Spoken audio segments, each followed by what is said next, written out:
while the game was still going on, I said, there's no way that Real Madrid are going to have a clean sheet. They almost proved me wrong, almost. But Real Betis does indeed get that goal to equalize late. What was your initial reaction of this match? Real Madrid dropped points late on in the game yet again. My initial reaction was that Real Betis absolutely deserved at least a point from this game, and possibly they deserved to win. Andre Lunin being the man of the match for Real Madrid, the best player for Real Madrid. He made 5 saves in this game. At least 3 or 4 of them were absolutely, really top draw saves for Andre Lunin. And again, there's no continuity for Real Madrid because they actually played quite well in parts of this game. First half, they dominated. They were seemingly in some kind of control, defensively looking relatively solid. They looked okay. They took an early lead, and I was thinking, you know what, this is actually some of the best minutes that we've seen from Real Madrid. And they just sort of fell apart towards the second half, and Betis were dominating. And look at those statistics. 19 shots for Betis. The XG marginally more for Real Madrid, but I thought Betis absolutely deserved something for this game. And the headline in one of the Spanish newspapers in their match report is "Only Lunin believed." So they're highlighting the performances of some of the other Real Madrid players who didn't necessarily believe. And I have to say, Mike, you said LaLiga got a bit more interesting now. I think it got a whole lot less interesting because that is the league title for Barcelona wrapped up and handed to them on a plate there by Real Madrid because it is now officially totally, completely over. Yeah, look, Real Madrid dropping points today. I think if they drop points in their very next match and Barcelona do what we think they're going to do, Phil, then it's c'est la vie, it's adios. You can get your sangria, you can get your champagne ready in Catalonia. Phil, the big thing for me, and I want to get your perspective on this, is Real Madrid, yes, in the early stages of that match, right, it looked like they weathered the storm. It looked like they were going to get the goal. But for me, when I look at this side defensively, their defensive back line is shocking, right? You'd mentioned that Lunin was the only one that showed up to play. I looked at a back line that looked like they were at 6s and 7s. And when you look in their last 10 matches, they haven't kept a clean sheet in Spanish football now. That's their worst run of form since 2004, which came under Carlos Queiroz. So for me, Phil, if you're Real Madrid, you can talk about the chemistry up top. You can talk about so many of the intangibles, but I don't see a team that has a chance in hell if they don't even sort out this back line, let alone their front line. Where did Real Madrid spend all their money in the summer? Who did they bring in? They brought in defenders, and they spent big money on defenders because they brought in Dean Howson and they brought in Álvaro Arbeloa, and both of those players, combined cost well over 100 million euros. They also brought in Trent as well. And has that defensive line improved from last season?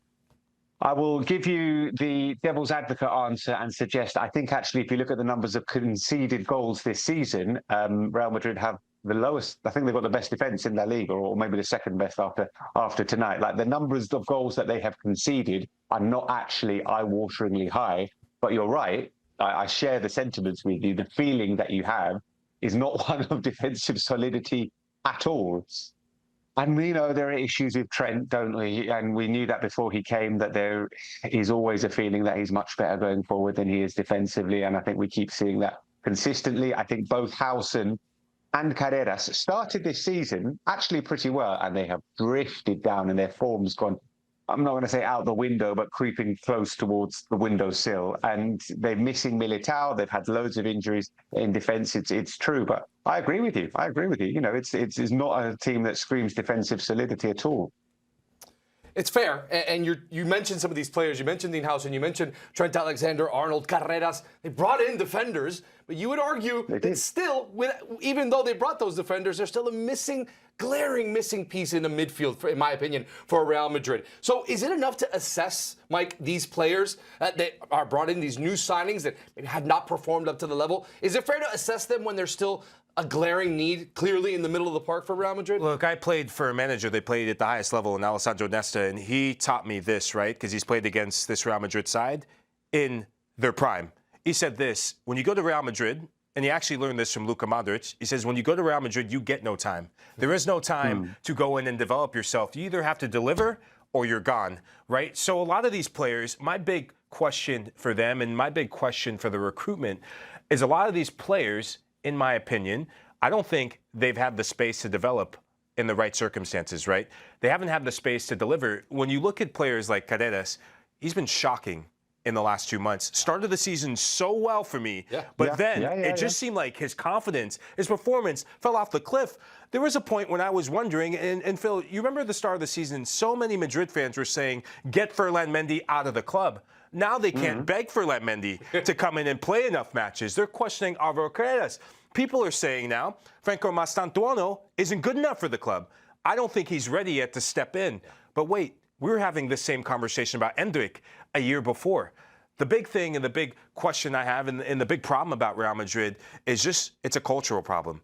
This culture of this club, this culture of this locker room, it doesn't matter what young player you are.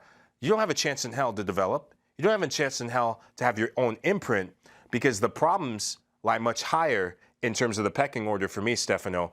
It's not the young players' fault that this season hasn't gone the way it should have gone or hasn't gone the way the expectations are gone. I'm looking at two people as the main culprits of this, maybe three. Florentino Perez, Kylian Mbappé, and Vinny Jr. Let's keep talking about Kylian Mbappé. And Phil, I wanted to ask you this because, again, the stats are there. He's scoring all the goals, the majority of the goals anyway, and he's been fantastic, but it's not resulting in wins and trophies for Real Madrid. So if you look at Kylian Mbappé, now, again, another season now looking very likely that there will be no trophies since arriving at Real Madrid. How important does now the World Cup become for him as he tries to gear up again for next season for Real Madrid? He needs to still prove that he can go out and win with his style of play. How important is this summer for him?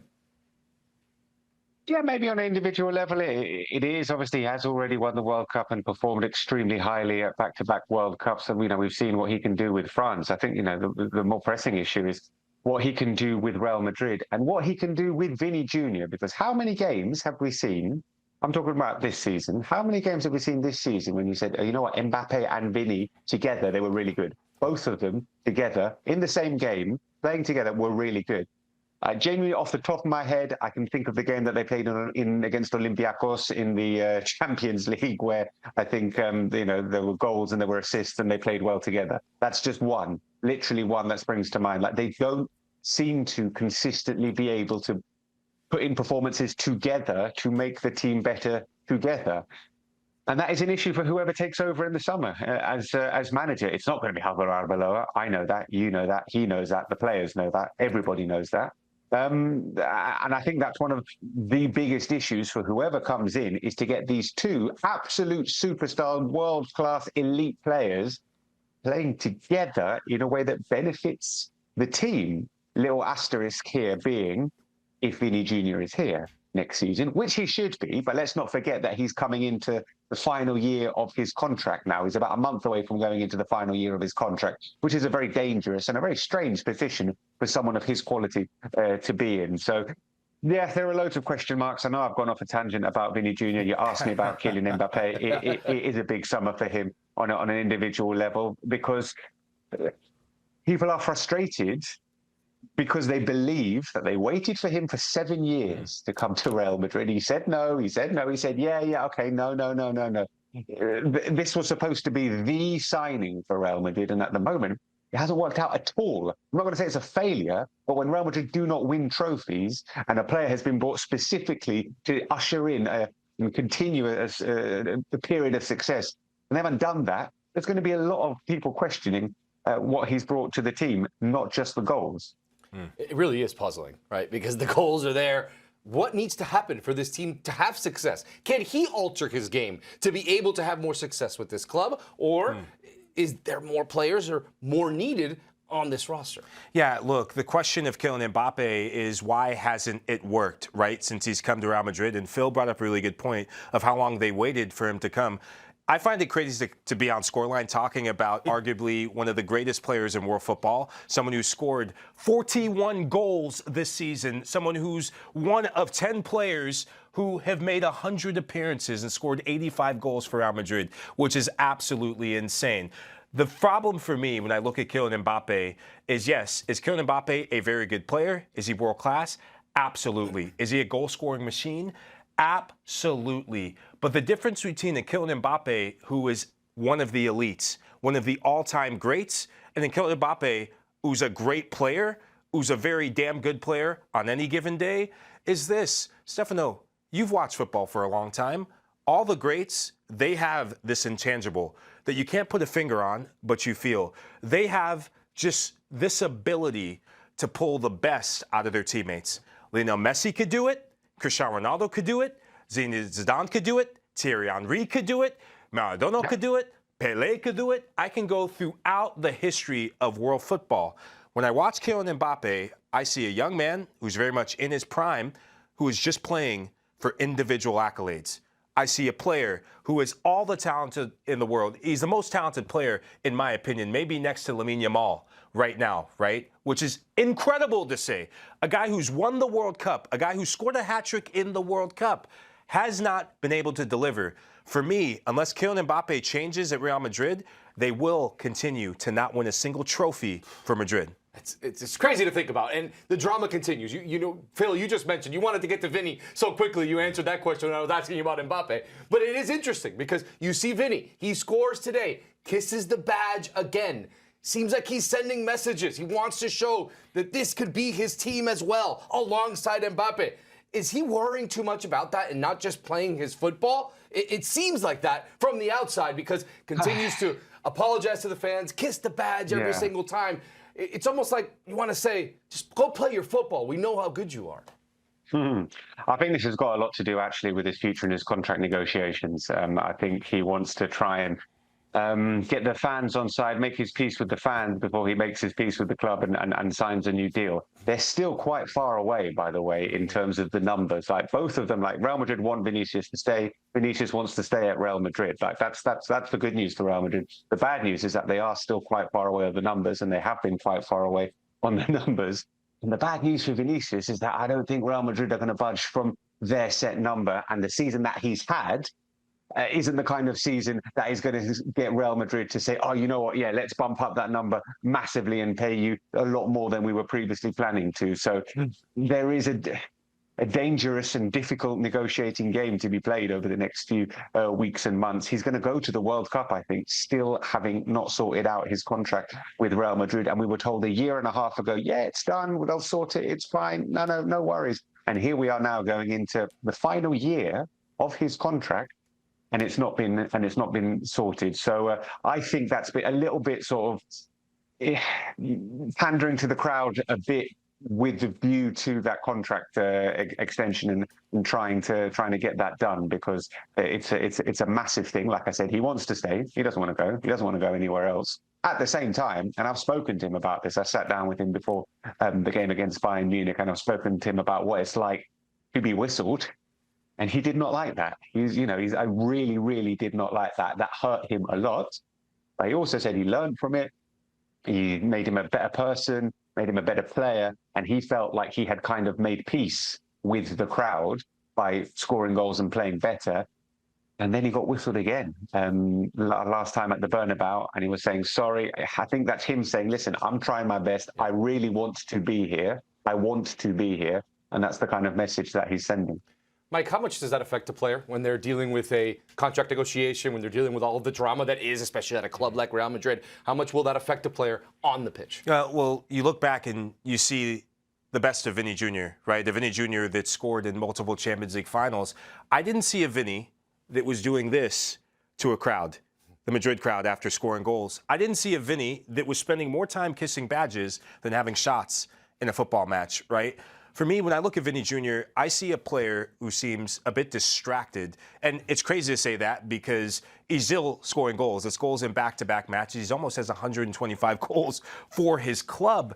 But Vinny Jr. at his best is a Vinny Jr. that lets his football on the pitch do the talking, not kissing badges and antics and pointing to the crowd, pointing up high, pointing below.